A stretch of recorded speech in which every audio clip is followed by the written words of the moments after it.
What's up, everybody? I'm Metal Nick. I'm Jeff Grindstoffer. And I'm Kelly Shaefer. Go ahead, I messed you up. Welcome to episode welcome to episode number 49 of Vinyl Bang, where today's guest, as you just may have heard, lead singer of such bands as Atheist, Neurotica, Stones of Madness, Until the Dirt, Mr. Kelly Shaefer is in the house with us today. Kelly. How are you, everybody? Good to be here. Good to be here. Wrapping up this year and ready to dig into 2025. Me too. Should be an interesting one. Yeah. Absolutely, man. Thanks for having me. Well, thank you so much. No, thank you so much for taking the time, Kelly. Like over all the years that I've seen Atheist, you've been just like one of the nicest human beings in the world.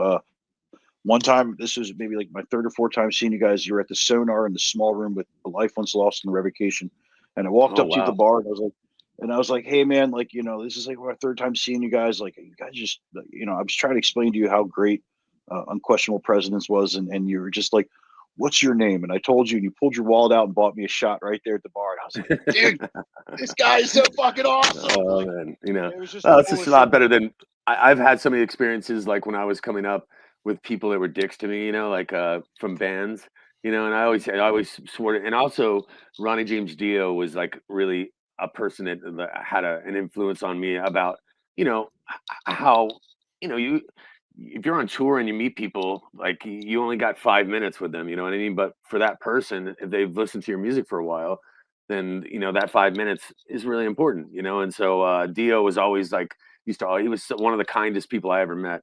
And just, so I always use that as an example of what I want to aspire to be. And, you know, because if you leave somebody with 3 minutes of shitty attitude, that they're going to have 30 years of that in their brain, you know, about you.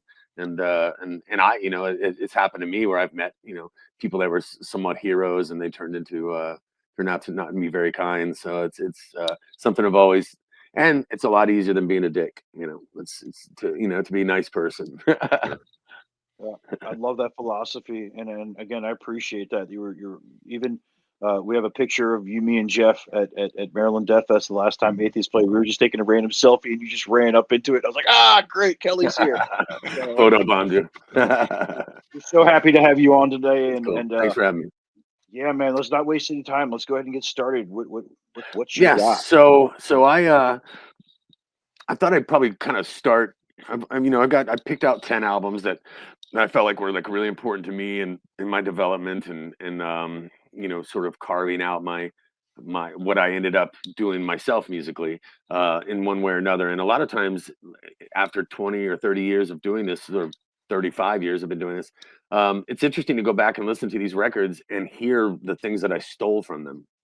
You know what I mean? Without actually realizing it. You know what I mean? You can go back and it immediately takes you back to when you first heard them. And so these records are that. And we'll start with 2112 from Rush. And I even brought my little just to make it super cool or cooler anyway. 2112 for those that recognize things by album covers. My God, this record. So before I started playing guitar, my sister's boyfriend played acoustic guitar, and he was like this cool guy. He had a 1970 Javelin, and it was all hopped up, and it was like a muscle car, and he was just a cool guy that when I was, I don't know, 12 or 13. And so I looked up to him a lot. His name was Greg Skeen. And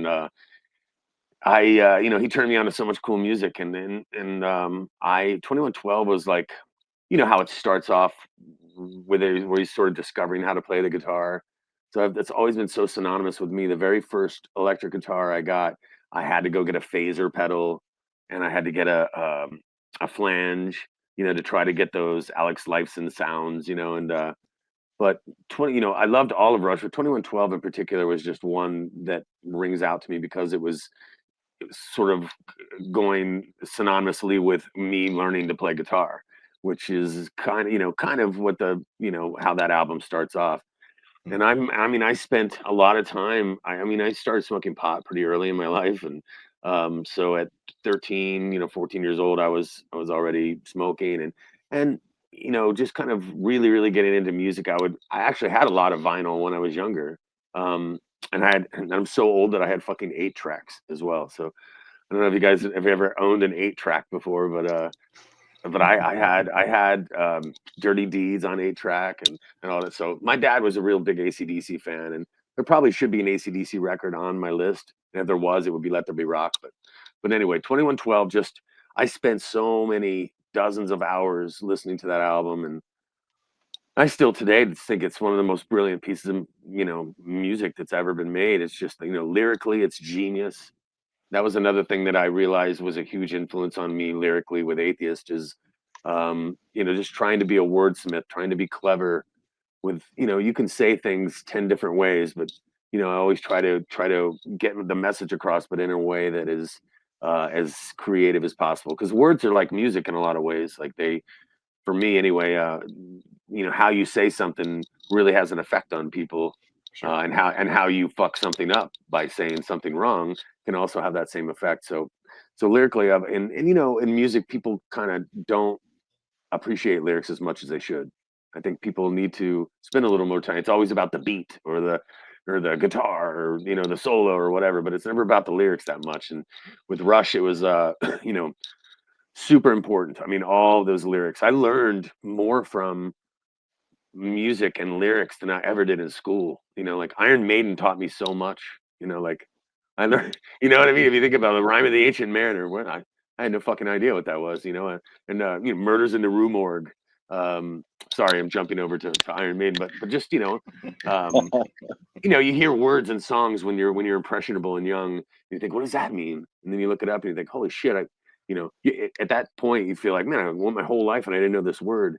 But that still happens to me today. I love discovering new words and new music, and so. But it's I can't really name off one song, because to listen, this is something different that younger people will probably not be able to relate to. But back then, like, you listen to an album front to back.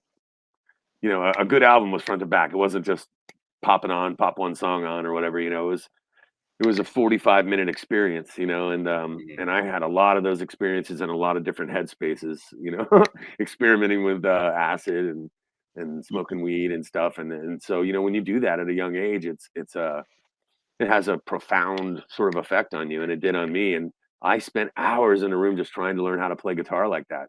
And but that was my very first, and there was a lot of clean sounds. So it's funny that I moved on to such heavier music from that, but I still retain that the way they organized songs and the way they were as a 3-piece, they were still very orchestrated, where everybody was playing something different all the time.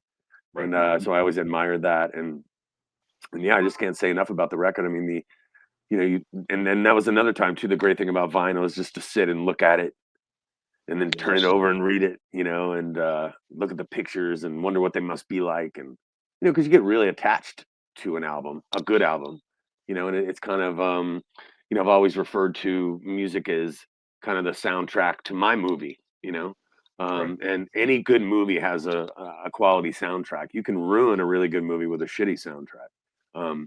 Or you can make a shitty movie even better with a good soundtrack, like Risky Business, for instance. Not that it was a shitty movie, but that soundtrack was fucking amazing. It was Tangerine Dream did that soundtrack, and it made that movie so much more interesting.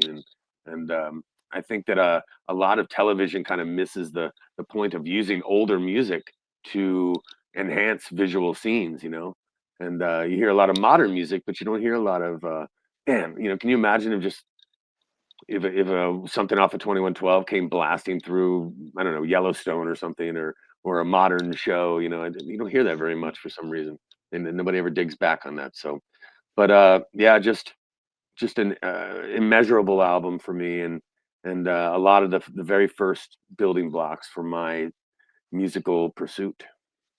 So that's awesome. Yeah. Are you guys familiar with it at all? 2112, absolutely. Yeah, absolutely. Yes, it's like a rite of passage. It is. Yeah. I don't know. I don't know how old you guys are, so I didn't know if if you're in your late 30s, it might not mean anything to you. The same. But it really was just masterful. And the great thing about that album is that was their record company was like, we need a fucking hit. You're gonna have to write us a hit song, because they had they'd had albums before that, and they went in and did that. So I just thought it was the ultimate fuck you to the ties that the label's like, oh, you want a hit? Here you go. Here's an entire album that all pulls together in one big feeling, and ended up being probably, arguably, one of their best records ever, I think. And certainly for me, taste wise, it ranks, at least top 2. Exit Stage Left was another, that was a live record that I also spent a lot of time with. So, but yeah, just pound for pound, 2112, untouchable. Shall we roll on? Yeah, for sure. Because I'm a big Rush fan, as you can tell. I got Hemispheres over here behind me. Hey, we didn't plan that either, did we? Or did we plan it? No. Hemispheres as Natural Science is on that record, right? That's on Permanent Waves. Is it? Oh shit. Yeah, this one's off the record. I have a hard time with song titles. Okay. When remembering which song went on which album. I mean, I can remember more about where I was and what I was feeling when I heard that, as opposed to what album's on. So, but I mean, just all those records are just monumental. And Steve Flynn, my drummer in Atheist, he was the same. That's what really brought us together initially, was just our love of Rush. Awesome. Yeah. Awesome. Let's see what else we got here. Dun, dun, dun. So you know what? I'll cruise. I'll stay back in my early development, and we'll go with "Sad Wings of Destiny" from Judas Priest, which is a just one of those albums that I in speaking about sort of being in a different state of mind, this was in my full blown experimental stage, and I had a friend named Tony Davis who drove me around. Like, he had a license and I didn't have a license, and we would ride around and listen to the Sad Wings of Destiny, and just, again, as a whole feeling, never just popping on one song, just put it on and just ride it out. And so it kind of was conducive for the headspace that we were in, just driving around smoking pot and in the mid 80s, early 80s. And that was, just one of the first singers that I've ever heard sing like that, because that, I think that was 79. Sad Wings of Destiny came out, something like that. But I think it was, certainly there weren't many people that were, that were singing like that, and I don't think enough gets said about that. But like, you had to grab your tablet, oh boy. So that was the first thing that drew me to that, and of course KK and Glenn Tipton, those guitars, and that was some of the very first harmony guitars too, like dueling guitars. They were doing that. I mean, there was other bands, I guess, way back maybe that I didn't experience, but for me, that was the first kind of my first experience with that, along with Iron Maiden. But out of all the Priest records, that's my favorite. I just feel like that's their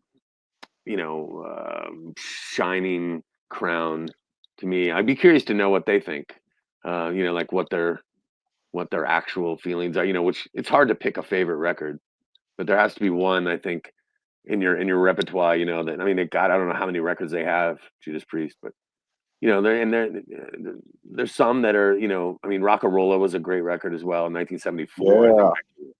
Oh, that was so good. And he was really kind of touching on that higher voice and that, but he also had a lot of really deep baritone stuff. And I love that record. And that, but Sad Wings of Destiny, just to me, just like, boom, it just knocked it out of the park. And The Ripper and all this, just epic songs that still today, you pop them in and immediately go back into that headspace. Do you guys do that? You put in old records and then remember shit that you never. Oh, absolutely. Yeah. And it helps me remember things.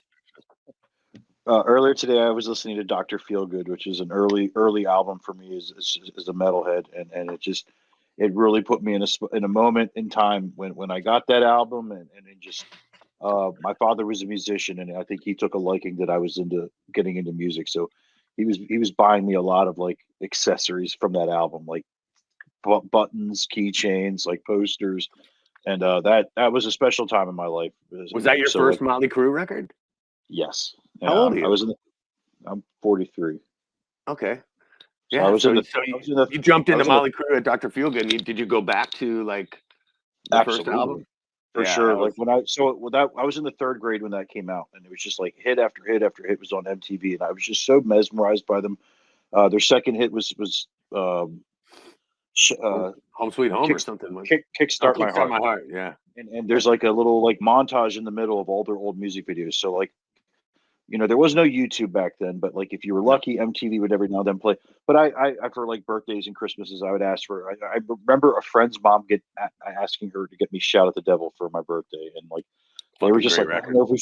Yeah, they were like, I was so young. They're like, we can't get this for this kid. It's like, ridiculous. But at some point, I collected all the earlier stuff and just became like obsessed with that band. But like That's probably the first today, album. Oh, you listened to it today and it brought you back? just listening to Dr. Feelgood, it made me think back to like when I first got it, the first time I listened to that album, all like just the headspace I was in as a little kid listening to that record, and it's just like made me think about a lot of different things. So That record makes me immediately think of strip clubs. Dr. Yeah. Feelgood was like the soundtrack to all titty bars. Like, and you were in third grade, so you wouldn't have known that. But well, yeah, I'm a bit older, so yeah, it was like synonymous in every strip club you went in. That's why I think they might have done that video they did one of those video girls. They did it. Girls. Yeah. Uh-huh. Was that on that album? That was on that album, wasn't it? That's on Girls. Oh, okay, But that was it. I'm see, I'm the terrible. next album. So Same era. they did the Kickstart My Heart music video was shot at the Roxy. And by this point, they were playing like arenas, but they were just like, let's go back to where it all started. And they played like a music video in there with, and like I said, in the middle of the video, when like the bridge comes up, there's like a little montage of all their old music videos. So as a kid, I just was like, oh, this is great. Like I said, I got lucky and they would play all these old videos like Too Young for Love, all that stuff. Live Wire. Too Young to Fall in Love. Yeah, Live Wire was like even us in the early days of like really loving thrash metal and all that, we still had respect for that record and Shout at the Devil. Those two records in Molly, because there was that crossover when in the early days of thrash metal and heavier music where hair metal was not fucking nobody was into it. But I get it. Those records got a free pass, from us. Skid Row also, Slave to the Grind. Was a fucking great record that we had a lot of respect for, because rocking is rocking. It's at the end of the day, the things we didn't like were like, just there was so much not to like back in the mid '80s. I mean, the Poison and shit like that, Warrant. It's just I just couldn't understand that whole headspace. So, we were really looking for and me personally and Steve Flynn, we were very tight back then. We were really trying to find things that were, well played things. That's why, like when Maiden was such a great early influence for us in metal, because they were very talented, great bass playing, great lyrics, and just well played shit along with Rush, so we kind of, and Yes was another band that I really enjoyed back in the day. They were fucking amazing. But yeah, so Sad Wings of Destiny kind of brought me into the metal along with the other records like Killers from Maiden and stuff like that. So I was kind of dipping my toe into the metal. The next record that kind of falls into the same time period for me is let me find it. This one. Now, definitely not metal at all, but a fucking great record. Triumph Allied Forces, which is I don't know if have you ever listened to that? No, I was curious about. I am unfamiliar with Triumph. Never heard of them. Wow, so they were like a 3-piece from Canada, just like Rush, and they had and I know you've heard the songs. Shit, I'm so terrible with that damn song. Oh, Magic Power. Oh God, they were all over the radio back in the '80s, and I guarantee that if you go back and listen to that record, you'll be like, oh fuck, I know this music. I just know it's Triumph. But they were very, very close to Rush, and in a lot of ways, Rick Emmett as a singer, he had a really high voice like Geddy Lee, and he also played guitar. He played really, really well. The thing I loved about him was they had a song called "Lay It on the Line." You never heard that either? Maybe. Not.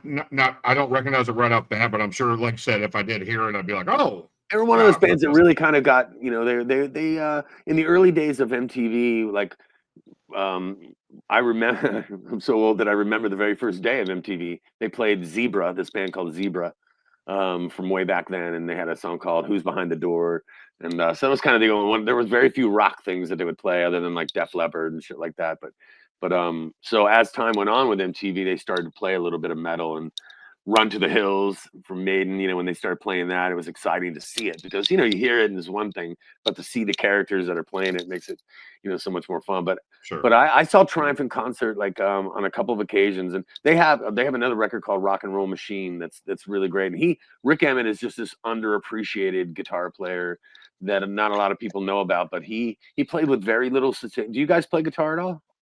No, I wish. No. So when you play guitar, if you have a lot of distortion and saturation, you can get away with a lot more. When you have a cleaner sound, you really have to pick things really well. Otherwise, you can hear all the mistakes. And Rick Emmett was this kind of guitar player who had a very bare bones sound, but he just played the shit out of it. He's really, really great player, tremendous melodies. And I probably spent almost as much time with that record as 2112 because it was in that early stage of me learning how to play acoustic guitar, which led me into electric guitar.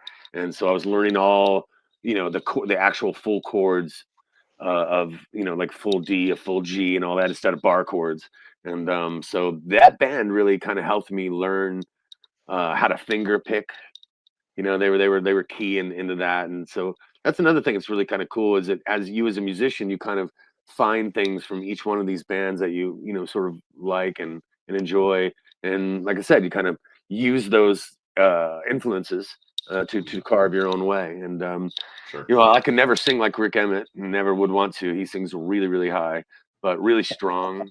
And yeah, he has like a super high voice. But just like Geddy Lee, it's an acquired taste, I guess, maybe. But I they were radio friendly back in the late 70s, early 80s, mid 80s, and great live band, fucking killer, good drummer. Drummer also sang some songs, so that was a weird thing. They had two different vocals on the album, but I think Allied Forces is probably their best album, their most successful one. But I encourage all you youngins to go check out Allied Forces, especially guitar players, because he's a fucking ripper, Rick Emmett. So. Dude, they have quite a discography. Like one of the things that I do whenever we have guests on, whenever they talk about bands that I'm unfamiliar with, I'll go through and I'll like look them up to say, what they've done. They've got quite a discography. Like for them to fly under the radar, like holy shit. Yeah, well, I a collection. Well, are you also 43? Are you in that 45, age group? 45. Okay, so you're in that. So that's interesting. So I'm 56. So I, that's a decade or more. So there is that gap, I guess. Right. Between things. So, but I guarantee though, if you go back and listen to at least Allied Forces and check out some of the other ones too. I mean, they there really isn't any bad records, but it's very melodic. It's not metal. It's not super heavy, but you'll appreciate the guitar playing. But so we'll move on into another really important record. This one really felt like such, and it is another record where I listened to it and I'm immediately 14 years old again. Like Sabotage from Black Sabbath. There's a lot of great Black Sabbath records, but this one, I mean, if you look at the picture, I can't tell you how long I stared at that picture. And on the back of the album, it shows the back of them. And I just remember looking at Ozzy as like this crazy, and Tony Iommi has like, I don't know, they just look nuts. And it's one of those albums, and I know that they were very, very polluted when they made it, at least Ozzy was. And because it had some really strange moments on it with like, it sounded like a crazy person. Have you ever spent any time with that record? Sabotage? That's Symptom of the Universe? Yeah, Symptom of the Universe. And am I going insane? Tell me, people. Yeah, it was just dark. They were definitely fucked up on that record. And that's the great thing about music. Music is that people, I think it's interesting that people that don't do drugs or have never done drugs listen to bands like Pink Floyd and bands that do drugs. And I think it's almost like living vicariously, psychologically in some ways, although they can never truly experience it the same way if they were to, because we used to go to like laser light shows back in the 80s where you go to a planetarium and you sit back in the planetarium and then they play classic albums from, Sabbath or Floyd or Zeppelin, and you watch this laser show on the planetarium. It was fucking amazing. They would do it at like midnight, and so everybody was just trashed, and really great sound system, super super loud. And so that was one of those records that just took me to other places that I had never been. You know what I mean? I was riding around with my friend in the car, and we grew up on the beach, so we would go out to the beach and sit in the car, and there'd be lots of people sort of hanging around. And one of the funnest things I always found was scaring people with music, or freaking people out a little bit, because the average person is late. And if you think about the '80s, I don't know what you know about it, but the '80s was full of like The Cure and Tears for Fears and all this sissy shit, and it was like. So I took great pride in scaring the shit out of people. I used to have a big radio, one of those big blasters, and with the 2 cassette decks, and I used to love just playing the oddest music that would freak people out, and so there's many moments on the Sabotage record that are, just straight out of a One Flew Over the Cuckoo's Nest type of mind space, and so I really love that. But goes without saying that Black Sabbath, just to me, there's not any bad records of Black Sabbath of the Ozzy era. Agreed. I love them. I love them all, and it immediately makes me feel a way that I really enjoy feeling still in my 50s. I still, if I'm riding down the street and I pop in that record or any of the Sabbath Bloody Sabbath, just immediately gives me a nostalgic feel, and it's just it's like makes me feel like I'm in a movie, and I really love that feeling. I love that music takes me, no matter what's going on in my blasé life, normal, I can cruise, smoke a bowl and fucking get in the car and drive and listen to shit like that, and then it takes me back to happier sort of times, and times where I was kind of finding myself and also discovering new music, and I think that's something that people lose also as they get older. They lose that hunger for finding new music that makes you feel a particular way. And I think one of the greatest things about music is that it can take you away from wherever you are, and it really can if you allow it to. If you listen to it at the proper volume and the proper music, you can kind of, it's almost like a brain massage for me. I can pretty much get out of, 2 things can really pull me out of a rut: a sunset at the beach, and one of my favorite records. So I usually don't exit either one of those actions without feeling better than I did entering. So yeah, Black Sabbath, awesome. Sabotage. Oh yeah. Am I going too fast?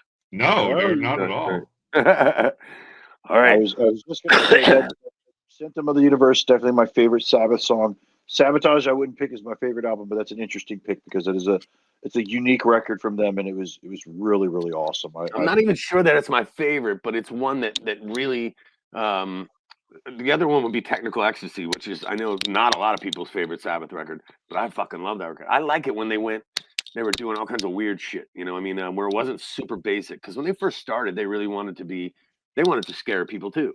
They were like, well, kind of like horror movies, but we're music. Instead of the film, we're gonna make music that scares people. And that was their original intention, and but it never scared me. It was intriguing for me, and then but Sabotage was just an overall. I could just tell that they were in a crazy mind. And I would love to pull Ozzy to the side.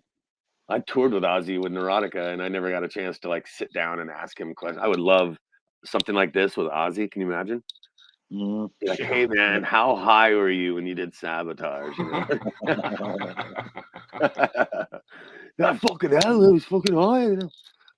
So the next record on my list, a very important one, and also from a band that is, I love everything that they did, and but Don't Break the Oath from Merciful Fate. And this record, talk about scaring the shit out of people. I mean, just the cover alone was, I remember seeing it in the bin, and I was like, what is that? And that was my first experience with Merciful Fate, and also really doing a lot of acid at that time in my life. I was just hanging out, and we used to go to this girl's house, and she would be babysitting, and we would just go there and ride our bikes there and listen to Don't Break the Oath and just lose our shit, because nobody sounded like King Diamond back then.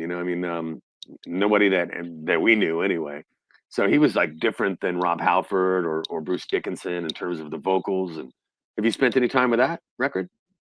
Yes, absolutely. Absolutely. Yes. Man, Come to the Sabbath, just the whole, again, top to bottom, great solos, great bass playing. It was a really influential record on Atheist. It was also, and they were kind of in the early stages of getting more complex, when they moved on to Melissa. Melissa was a more epic sort of, having longer songs that were more involved. But the thing I always loved about Merciful Fate was that they would just change on a dime. They would be, they'd be in this one vibe and all of a sudden, and just change into something else. And, that obviously anybody that's familiar with Atheist knows that that's one of the key things that's cool about Atheist, is that it never stays the same for very long. And so I always sort of love that aspect of songwriting, to, not bore people to death with the same riff for 4.5 minutes, and sure, take them on a journey. And man, I don't know. I can't imagine what was going on in the mixing room when they were mixing that record. Like, and from what I understand, no drugs at all. Like, so just pure upside down spirituality from King Diamond. Like created that vibe. Because there's been other people that have tried to like create that. Even Venom. Was very dark, on the dark side, the satanic side. But the thing about King Diamond was he was so what's the word I'm looking for? Sincere, but he wasn't like, oh, look at me, I'm a Satanist. He just was, but it was he was very respectful about it, and I felt like all the interviews that I read from him and sort of reading and learning about that band, he was never trying to like, come on, everybody be satanic. He was just saying, this is how I feel. And these are the things that interest me. And I love the dark side of things and, really cool lyrics. But again, when I was talking about freaking people out, like I used to be able to take my radio to school, and I was in this kind of alternative high school called New Directions. And it was for, burnout kids that couldn't make it in regular high school. So I got kicked out of regular high school, and I got to go to this school, and we could smoke at this school. And we didn't have teachers; we had advisors. But you could do 2 years with the high school, at this school if you wanted to. If you just did the work, you can work at your own pace. Everybody at this school played music. Everybody was a guitar player and everything. So all we did was sit around and smoke cigarettes and talk about music. And this record in particular was one of the main things that I remember about New Directions and that whole period. And just walking down the halls and playing that for people, and then hearing that voice, that King Diamond voice, when nobody would. And plus, the moments where you can hear him yell about Satan was just the best thing to freak people out. Not that I don't believe in Satan any more than I believe in God. So they're both like the Tooth Fairy and Santa Claus to me. But it was just funny to watch the reaction that people would get by it, and so I always love that, because I've always been like a skinny, scrawny guy. So I've never been like a big, bully kind of machismo guy. So that was my way of kind of scaring people, to stay away from me, be trying to fight me and shit. I weigh 100 pounds, you know what I mean? I was just into weird music. So so that was an important record for me and all my friends too, and definitely for Atheist. I think we were all just like blown away by that. And then they moved on to Melissa, the record after that, and that was just so almost operatic. It was just a stunning record. So, but Don't Break the Oath for me was my first kind of experience with them, and and that album cover, and I miss that about music. I miss that going to a record store and looking through the pen and trying to find the fucked up album covers and turning them around and seeing what the song titles are, and like, yeah, this seems fucked up. I'm gonna take this, right, and that's not how people listen to music now. It's like, yeah, that like I've told this a couple times throughout the episodes, but like whenever we go to record stores and look for albums, just to look for album covers and buy something just on the strength of the album cover, before the internet. Like, dude, this looks awesome. I need to check this out, and just you don't get that anymore. Well, I mean, not as much with the younger kids. They had a record. Nuns Had No Fun. Do you remember that record? None Time No Fun. I think it was the first Merciful Fate record. It's pull that up and you'll see the album cover. It's talk about, you know, and think about the timing, you know, early 80s and then probably 1982. Another reason why I got into them is because I really love Metallica and they had spent some time with King Diamond. And so that was kind of how I heard about him, Merciful Fate. And they Lars and James had a great story about staying at King Diamond's house and just being scared to fucking death.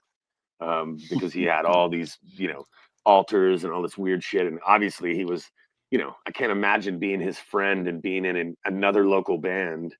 And you know, we used to go watch bands practice back in the day, you know, and I can't imagine like going to a rehearsal for Merciful Fate and being like, all right, we're going to go now. This is a little strange. And that's kind of how they felt. They stayed at his house in Copenhagen, Denmark. And, but I mean, you know, and it's cool to see them now these days, and everybody's doing so well. And, you know, I'm so happy for them because they deserve it. And I always wanted this music. You know, when I was watching MTV in the early days, it used to make me mad. Like, God, there's so many great bands that they're not fucking tapping into, and they're more visually interesting and musically interesting. But that was the beginning of my recognition of mainstream bullshit, you know, and how the, you know, the mainstream is so boring and compared to, you know, the fringe. So but yeah, that was that one. And let me see what will be next in line. So I'll go with, you know, maybe not a staple for modern Metallica fans, but I had Metallica's demo back in the day, like No Life to Leather, somebody back when tape trading was a thing. And so that was kind of my first experience with Metallica, but I missed Kill 'Em All.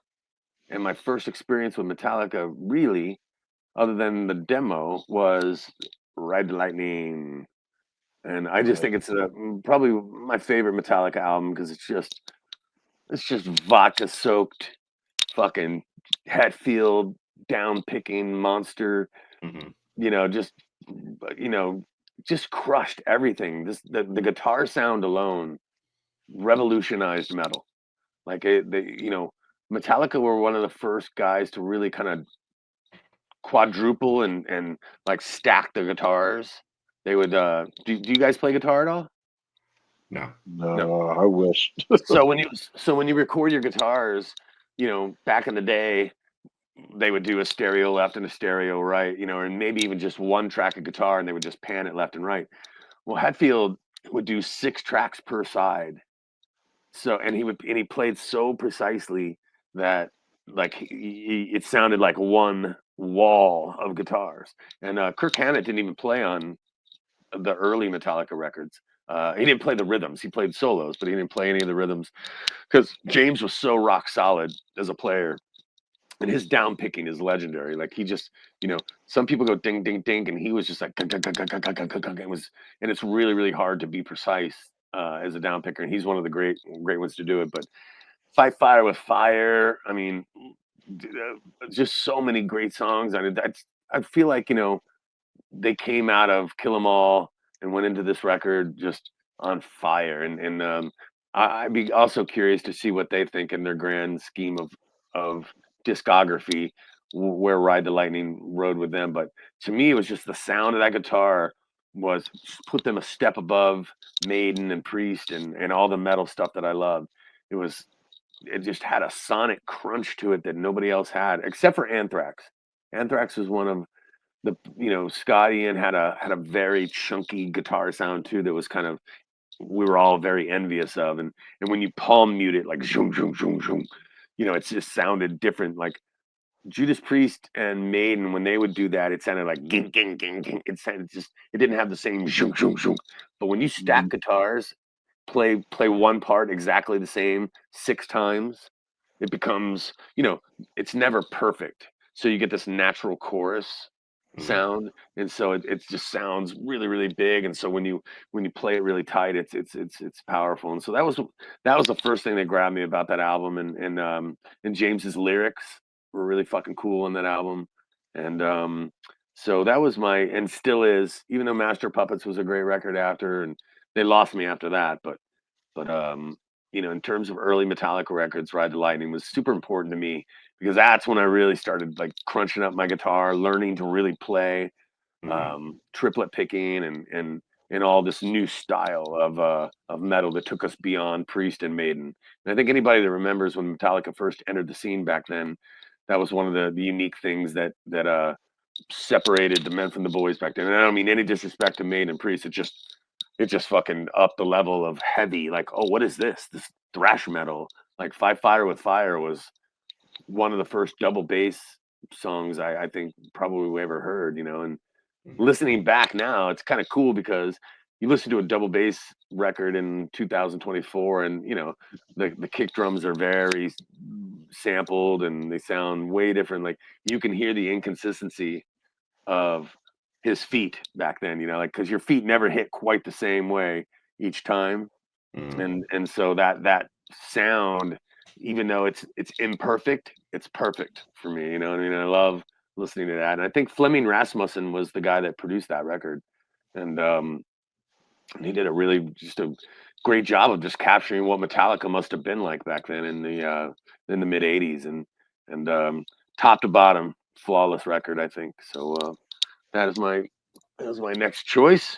Yeah, you were saying earlier about the importance about lyrical content and just, I mean, the lyrics on Trapped Under Ice, that always stuck with me. I mean, as a kid, like that really took me to that spot. Like I was just like, God, that's terrifying, you know. I think he mentions like cryonics or something. Does he mention like cryonics or something? That word cryonic state. Yeah, there's always word. I know Slayer has a song called Cryonics, which also, again, is like this thing lyrically. James was touching on all kinds of different shit. Even Ride the Lightning about the electric chair and this and that. Just that whole, he just nailed it, you know, with that, you know, the heaviness and then that lyrical content. And well, dude, the thing about that album in particular, every song is about dying. Every song is a way to die. Fade to Black is on that, isn't it? Yeah. Yeah. Escape, Call of Cthulhu. I mean, it's all about, every song on that album is about dying. When's the last time somebody did a great instrumental? You know what I mean? Like, think of that. Like the Call of Cthulhu. That was the main song, though, I think, you know, or part of it was. But nonetheless, I mean, just, you know, I miss those. I miss those days of just, you know, that brand newness, that new car smell of metal. Sure. It was fucking cool. So then I, you know, and this, you know, this and all the following records and this next record really just changed the whole entire game for us. Cause I remember this day till I die. We had a warehouse, kind of like a storage place. I don't know if you have those up there, but like a garage door storage where you can store all your shit. Well, sure. That's where all the bands practiced at in Florida. We were like Crimson Glory and all these other bands. We would all have a warehouse band. It was, you know, probably 20 by 40. So you could build a stage in it. And it was, you know, it was your little fake club, you know, where you kind of, you know, worked on your songs. And we had like probably 50 to 100 kids every night. We practiced 6 nights a week at least. And if we didn't practice 7, we were bummed that we didn't, because that was our hangout. We could drink and smoke and do anything we want to do and play music. And people would sit and watch us write songs. And one day, man, we had this guy named Patrick Martin who came to our warehouse, and he was in a band called Aggressor. And he was a really rough guy. He used to drink Jack Daniels and cut himself. And he was like this character that would show up to our practice all the time. And we were always just like kind of scared of him, but at the same time intrigued, because he always had new music, and he was always like getting the new music before anybody else. That was his thing. And so he brought Rain in Blood, which is just pound for pound, 28 minutes of the best fucking death metal you'll ever hear in your fucking life, and the most relentless record. I mean, look, the cover just itself is, again, one of those ones that if you're flipping through the band, you're definitely going to pull it out and turn it around. Yeah. So that's definitely attention grabbing.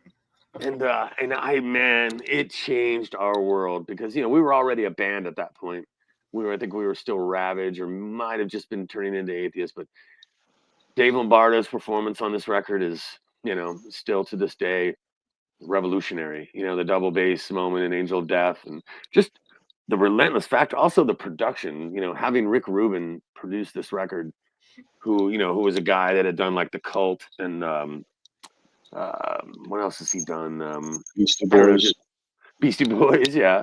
And even I think he might have done a Run DMC track. He certainly wasn't associated with extreme metal, and he did something to this Red Hot Chili Peppers. He ended up doing Blood, Sugar, Sex, Magic, but he just captured the Slayer in such a bare bones way that nobody had ever had a production like that.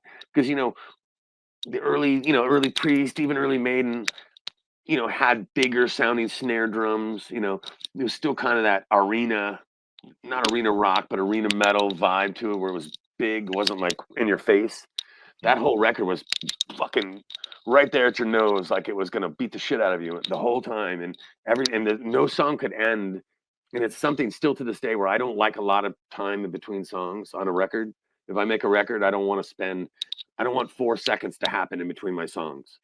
That's too much fucking time. You know what I mean? If you're listening to something and you're like, oh my god, this is great, and bam, the song ends. That's too much time. You know what I mean? Like, next song's got to go. Otherwise, you're going to, we got to go. Or the party ends or something happens. So that record made me do that because it's just relentless for 28 minutes. And man, oh man, they nailed it on that. And still, in my opinion, just as good as anything. I mean, there's a lot of great records that have come out since, but that really just changed the way Steve Flynn played drums, the way a lot of people played drums. It just opened up this new possibility of just this. It was different than Metallica, obviously, much darker, much more violent sounding, and that was right, exactly what the doctor ordered. Because when you get into a band and you search for bands that are like that, a similar headspace, you're trying to elevate. So Metallica was here, and and then Ride the Lightning, and Fade to Black, but Slayer would never do a Fade to Black. So we were like, yeah, fucking Slayer. And and that record just and I don't even South of Heaven was cool too, but to me, Rain and Blood, Hell Awaits, and Show No Mercy, those 3 records are untouchable to me. Like, they're all just they really had a profound influence on me and our band Atheist, and also some cool fucking lyrics. Learned a lot of cool words from that album, new words from my vocabulary. And that, can't say that enough about metal, is that, so many people learn so much from Maiden songs and if you allow yourself to. I honestly think that I learned a good portion of my early vocabulary from Dio and Maiden. Even the Paul Di'Anno lyrics were interesting, and but when they got Bruce Dickinson in the band, it became this whole other thing. But yeah, Rain and Blood, still to this day, I can put it in and fucking crank it, and I can guarantee a reaction out of somebody. And I think that's pretty hard to do, man. That was, I think, 87 or 88. So, God, I mean, I just feel like so much time went by. You'll feel this way too when you get old. When you get old. I'm already there, bud. I'm still 16, man. In my head, I'm still that guy, man. I'm still, what I mean? I'm still like, I just love music in that way still, and I don't in any way feel like I'm in my 50s. Like, I'm like, I'm still, discovering new music, I mean, and what's tough about discovering new music these days is that everybody's got a fucking opinion on your opinion. So, dare I say, outside of my list, one of my favorite new bands that have come out is Sleep Token. And people are like, oh, fuck, Sleep Token. I'm like, what do you mean, blah? What are you making a face about? It's one of the most stunningly brilliant bands to come out in a long fucking time. And I don't know if you've spent any time with their most recent record, but it's unbelievable. I mean, just really tremendous lyrics, and it captures that same thing that I look for in a band, really interesting lyrics that are talking about things that I don't know about, what I mean, and I need to go and look up, and that are interesting stories. And then musically, they're all good players, like really different kinds of songs. They make me feel a unique way. And so anyway, that's and maybe not everybody gets into music that way, but it's cool that you do a show like this, because it it kind of lends itself to people saying, maybe I should read the lyrics to to bands that I discover now, because it really is different. A lot of people think that they hear something in a song for a year that they're listening to the song, they never bother to read the lyrics. Right. happens with Atheist all the time. People are like, you know, what are you talking about? I'm just like, you can Google lyrics so easily, you know, just you can check them out. You know, what is Elements about? Like, I mean, come on, you know, you look at the song titles and see what it's about, you know. So moving on from Rain and Blood, you guys have anything to say about Rain and Blood? Did Great it matter album. for you? And nothing that you didn't already say. Phenomenal album. I mean, it is definitely one of Slayer's finest moments for sure. Yeah, absolutely. You know, I will add David Lombardo's drum fills on that album are unfucking touchable. Yes, I mean, he fucking raised the bar in a way that everybody recognized and said, "Oh, okay."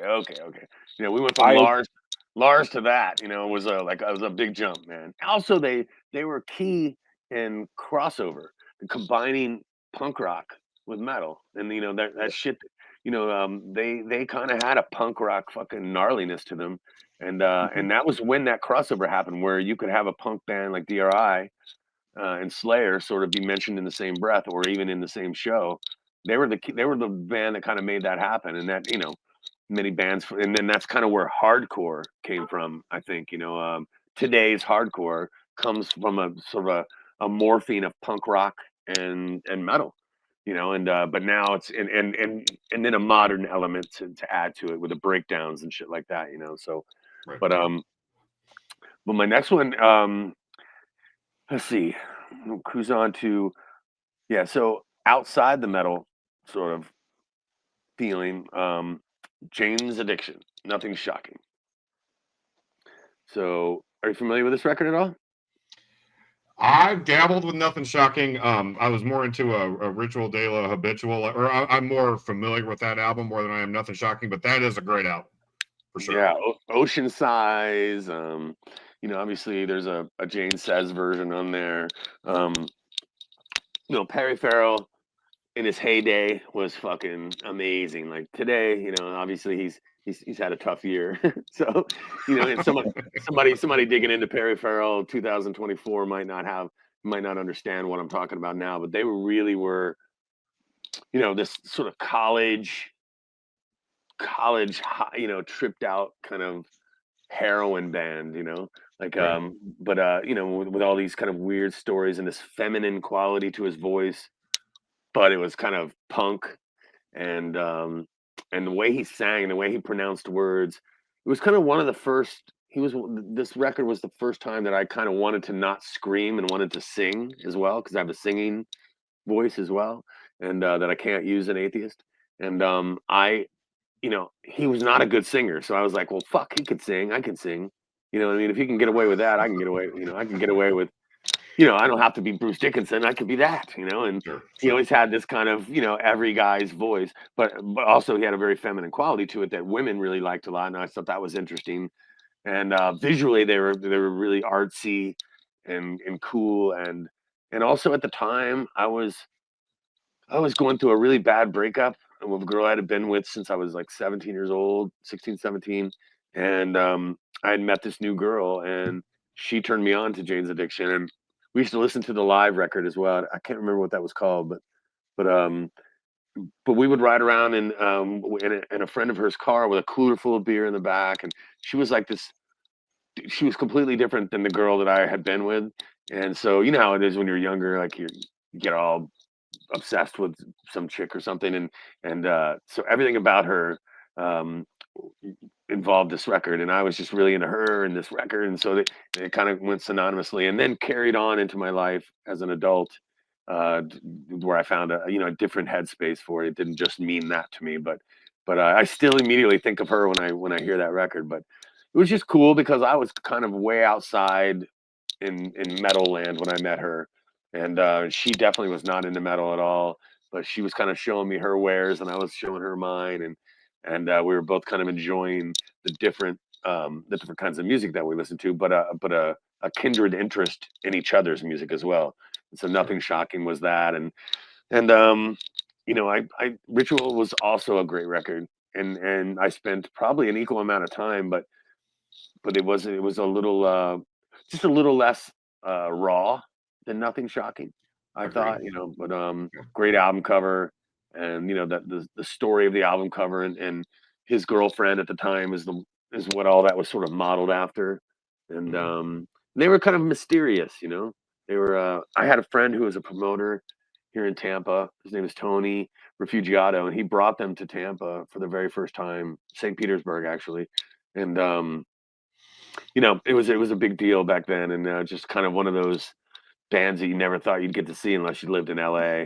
You know, they were Los Angeles bands, so the fact that they were coming to Florida was really, really cool. And so also a really important record because again, it kind of gave me the courage to try to sing outside of my screaming. So that's why it kind of holds a special place in my heart about, you know, even today, you know, and I still feel like, you know, the Mountain Song is fucking great still. You know, you can still put that on and Pigs and Zen. You know, do you remember that song, Pigs and Zen? Yes. And now that you're going through the track list, now that you're going through this track list, I need to go back and get into that album again. Fuck, that's a good album, dude. It really is, man. And top to bottom, again, you know, I mean, one of those just experiences for 40 minutes or so.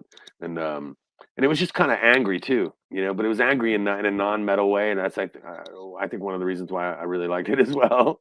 And so then after that, you know, I kind of, you know, my next choice is a record that still kind of has a huge influence on me. It's something that kind of comes from Black Sabbath, but you know, it's a Black Sabbath vibe, but combined with like a Foghat. Like I fucking love Foghat. I don't know if you've ever listened to Foghat before. Have you ever listened to Foghat? I've dabbled. I mean, I know who they are. I know they're. You remember Slow Ride? That sounds Slow Ride. Yeah. Sure. I just want to make love to you. Like Kid Rock fucked up Foghat because now everybody thinks about Kid Rock when they think about Foghat, and that's bullshit. That's terrible. Well, it is terrible, man. No, don't fucking ever say that again. I really had to kick you off the show, Kelly. Rightly so. Rightly so. But I saw Foghat a lot when I was kid. I don't know why. They used to have these things back in the late 70s, early 80s called Rock Super Bowl. And it would have like Foghat, ZZ Top, Triumph, like this barrage of weird bands that would, you know, that weren't really like each other, that they would play one day in a stadium. And so I saw Foghat so many times, and I saw them here in my hometown later towards the end of their career. But I also, when I was younger, finding myself learning to smoke for the first time, cigarettes and all that, Foghat was the soundtrack to that. So I always remember that. But that vibe, you know, that kind of jammy kind of sound, and then combined with Black Sabbath leads me to Caius, Sky Valley. Yeah. Oh my God, this record. So when I first heard this, here's a funny story. So this is 90, maybe 94, and I'm an ice cream man. Like I'm literally the ice cream man. I'm driving it up. It's called a Polar Cup truck, and it had a big ice cream thing on the top of it. And I drove this thing around, and it had that music, you know, ice cream truck music, so the kids would hear it and come running out and buy shit.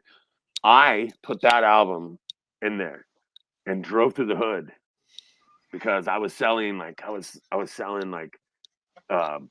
pickled pig's feet and sausage and chips and like shitty food that you know, that people in the hood loved. It was like hood food. It was like soul snack food.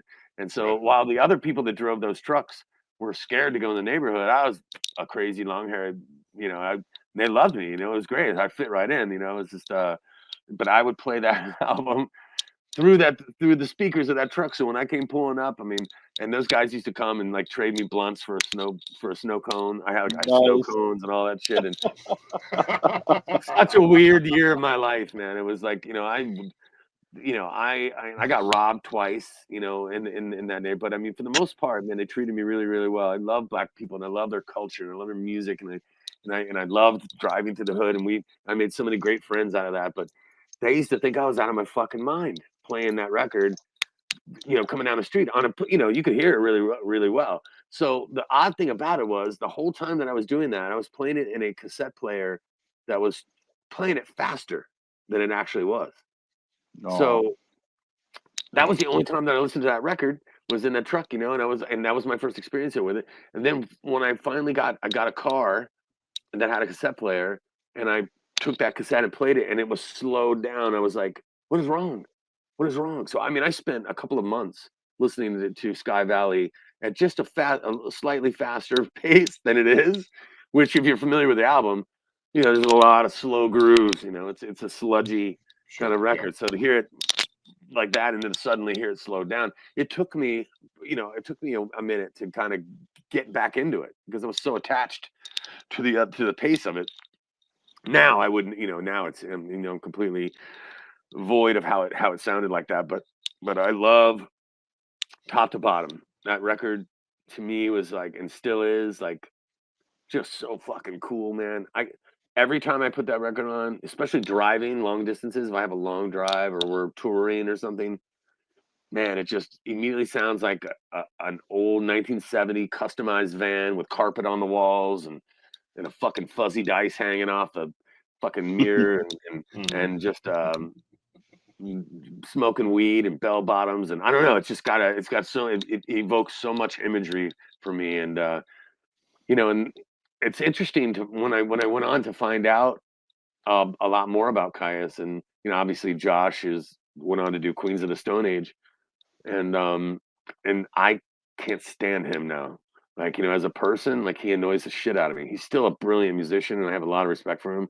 There's just something about that Elvis vibe that he has now that I just can't get behind. But anyway, that's a whole nother story. But on this record, him and John Garcia and the drummer, the bass player, I can't remember his name, but just the dirtiest, shittiest bass tone you ever heard in your life. Like, just horrible. You know, I mean, like, I can't imagine that he went into the studio and said, "Yeah, this is my bass sound," and the engineer was probably like, "Ugh," you know, I mean, just terrible. But man, and he played his guitar. Josh played his guitar through a bass rig, so the guitar sounds like this. You know, it's just like really super muted, and there's, you know, it just sounds like nothing else. But it's got those Sabbathy riffs, but without sounding like Black Sabbath. You know, obviously vocally more like Lynyrd Skynyrd and Black Sabbath had a child that was really heavy and into drugs and lived in the desert. That's kind of what it was like, you know. And yeah, that record had a profound experience on me as well. That kind of is what led me into Neurotica, because I knew what my voice already sounded like without anybody else knowing it, aside from my Atheist singing voice. You know, behind my closed doors, I would make songs, you know, that nobody would ever hear. But that's kind of what my voice sounded like. And I was like, you know, it's kind of like a mixture of Lane Staley and the dude from Caius. And so again, that kind of gave me, with a little bit of Perry Farrell, kind of gave me that courage to say, oh, you know, this is in my wheelhouse. This is the shit I love. So that was a you know, really important record for me, and still is to this day. Again, anytime I want to feel that way, guaranteed I put that record on. And especially if I'm in the car, you know. But you know, you hear Gardenia, Demon Cleaner. Have you listened to that record? You listen? Yes, to yes, yeah. So, absolutely. Like, I discovered them. Like, I got into Queen of the Stone Age first, and then went back and discovered Caius because of Queen of the Stone Age, because of Hami's affiliation with them. And I remember years ago, I don't know if it was LimeWire or where I heard this version, but I heard a live version of Demon Cleaner where Maynard James Keenan was singing with Scott Reeder on bass, where Scott Reeder played Demon Cleaner. And that was one of my first impressions of Caius. I'm like, what the fuck is this song? Who is this band? Wow. And because of that, I went back and got into Caius. But what a fucking song, though, man! God, I love that song. Demon Cleaner is so good. But I'm gonna have to go find that. I didn't know Maynard singing it. With Maynard singing it, yeah, nice. And it's live, dude. It's wild. And I don't even know if I even still have it anymore. But I remember distinctly, like, after they got through playing it live, he goes, "Scott Reeder!" Like, it was just like, wow, dude, this is so cool. But that was that bass player's fucking name, Scott Reeder. Scott Reeder, yeah. Yeah, he actually tried out for Metallica as well. When they were looking for a bass player, I saw that video of him, you know, and I heard that bass sound. I was like, no, that's not gonna work for Metallica.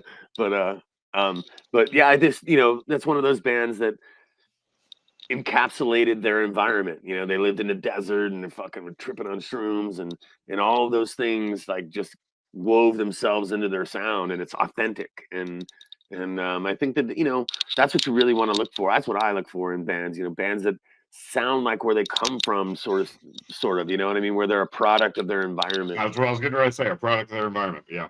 Yeah, You know, that definitely absolutely is. That's why I think that bands like Metallica, you know, when you have that much money, so after they get off this tour, let's say they take a year off and they say, all right, we're going to get back together for a year. You have a lot of money. You could buy a house, a large house, but live together for 6 months. You know, all your kids are grown. So go back in. You know, I think if bands, that's what creates, it's that anger and that hostility that creates the great music, you know, that tension. You know, that's why, you know, most bands' early records are better than their later records because that tension isn't there anymore. And they're all millionaires and they get together once a year and try to make a record that sounds like, you know, how they came up. And you can't do that because the most important part of it is the experiencing the anger and the frustration and the starvation. And you know, I'd love to see somebody, you know, have an experiment like with a band as big as Metallica. Like, what do you do if you put those guys in a 5-bedroom house, which is still by any means is still a good sized house, but with a, you know, modest kitchen, small yard, and a fucking little practice shack in the back? What happened? They'll immediately write a record that's closer to their early records than anything that they're doing now. So you saw them in the studio with Bob Rock. You know, you can see what happens to multimillionaires when they get tired and lazy, and you know what I mean. They've enjoyed the success of their millions of platinum records and all the money and the jets and the planes, and you know they're in their mansions and they're in the pool, and the manager calls and says, "Yeah, we got to do another record," and they're like, "Oh, fuck. All right, I'll drive my Maserati over and see how I feel." And you know, they're just in different headspaces, and that's why they were struggling to come up with all that dumb shit on Death Magnetic. Fucking horrible. And Bob Rock is just sitting there feeding into it too. I was like, watching that movie drove me crazy. That Some Kind of Monster, because Bob Rock is like one of them fucking dudes that never made it as a musician and was trying to muscle his way in there to play bass for Metallica. I was like, dude, just go do Motley Crue records, man. He really had no business fucking with a Metallica record. Like, he didn't really fully understand where they came from. You know, he comes from Bon Jovi and Motley Crue and, you know, arena rock bands. Aerosmith. Did he do Aerosmith? He did like I believe Pump. Oh, because I know Mike Frazier mixed Pump. He was the same guy that did an erotica record. I didn't know that Bob Rock produced it. Listen, Bob Rock produces fucking platinum records. Let me not get it twisted. I have respect for him for that. But on an underground level, Bob Rock is as non-underground as it gets. So to have Metallica with him, and he's like, you know, I don't know. I've watched it on probably 3 times. I watched that movie, and I always fucking think, come on, James, say something to him. Does he fucking know who you are? You know what I mean? He was always like talk down to James, and James Hetfield is a fucking king. You know, don't forget it, Bob Rock. I don't care how many records you've fucking done, but I just feel like he sucked the life right out of it. And James might have been going through, you know, it could just be a fan perspective, but you know, I feel like I spent so much time with that band and read I was more excited to see Metallica in a magazine than I was the first time I saw my own band. You know, because before anybody knew about them, they were our best kept secret back then. And when they became big, it was like, you know, and that happens a lot, I think, you know, to a lot of bands. And I've even heard, you know, James talk about that, or, you know, and he still feels that way. Like, you know, once everybody knows about your secret, it's not as cool anymore, you know, and he kind of allowed himself to fall into that. And so did Lars, you know. And Lars is a big underground guy, you know, and so you think that but I mean, that's how, you know, when you get that kind of money and that kind of comfort, and then somebody asks you to go back in and make the record that encapsulates sort of what made you popular to begin with, you know, it's difficult to capture it again. So music really is a mirror image of whatever that person is going through, you know, and so the best music has always been made from drugs and turmoil and sadness, you know. I mean, I think happy people make fucking dance music. You know what I mean? I think that's where dance music comes from, like just really super happy people. And all the dark, troubled people make the shit that I like. Sure. I stand corrected. Bruce Fairbairn did produce Pump, but you're great producer. Right. Great producer. Yeah, Mike Frazier did Load and Reload. He was the mixing engineer. And when we did a Neurotica record, Brian Johnson from AC/DC produced that record for me, and he went to. Oh wow! Yeah, you never heard Neurotica? Oh no, I've heard Neurotica. I just didn't realize about the Brian Johnson connection. So yeah, he came in a club while we were playing. I'll throw in my own record in my little top 10 list. How you like that? Seed, the very first Neurotica record was called Seed, and Brian Johnson came in a small club. We were playing for like 60 people, and he lives in the same town that I live in. And he fucking walks in and sits down like 10 feet in front of us. It's a real small place, like, and we played, and he was like bought us a round of beers and asked for a demo, gave him a demo, and then 2 days later we got a call from a mutual friend, and he was like, Brian wants to produce your record. He wants you to come into the studio and hear some more music. We were like, what? Like AC/DC doesn't work with they don't do duets. They don't fucking work with anybody. I just couldn't believe that was true. And sure as shit, man, we went in, and Brian was on like a hiatus from AC/DC at that point. It had been like 4 or 5 years since they had made a record.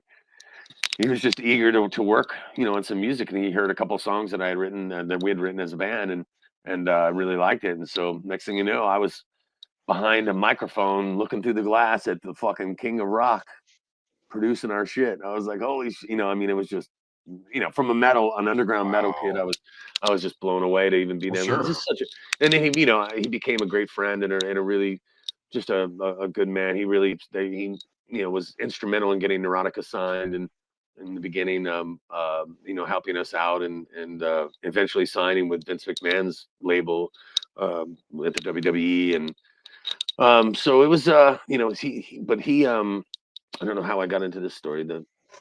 I forget how I dropped back to that, but anyway, making records and making music and the surroundings that you have, I think inevitably, in closing over all of this, I always try to find records that involve some kind of turmoil or some kind of, especially the early days of a band's career, because you're typically going to find the most authentic, natural shit. Because we were talking about James Hetfield and Bob Rock and all that, but I just think the bands kind of get away from where they come from, and it's easy to do, and it may be arguable that the last Atheist record in 2010 was not the same as Piece of Time. I still love the record, but somebody who's a purist might be like, Roger's not playing bass, Roger Patterson's not playing bass, so it's not the same. Or Tony Choi's not playing bass, so it's not the same. Which was a lot of the shit, and people just need to understand that you can't keep that fire, with bands, they kind of move on to different things. But I always tried really, really hard to get myself in that headspace to write Atheist songs, and I feel like it took people about 10 years to kind of come to me and say, oh, Jupiter, I get it now. I'm listening to it now I hear the Atheist that I wanted to hear then. But and I'm that way too, man. It took me, coming out of Black Sabbath with Dio, joined up with Sabbath, even though it was fucking amazing. It took me a second. It was weird because I'm hearing Tony Iommi play guitar and I'm hearing Dio singing, and I love them both separately.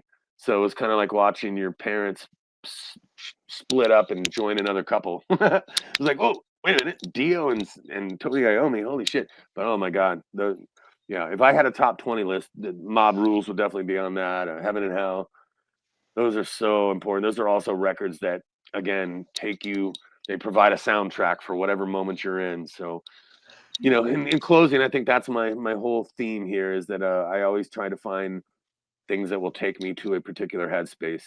Just like in a movie, when you watch Scarface, it's got the worst fucking music ever in Scarface, the movie. I don't know. Yes, it does. I never thought about it. Worst fucking music, man. And I think, God, I want to rescore that movie so bad, because it's just like, take me to the limit.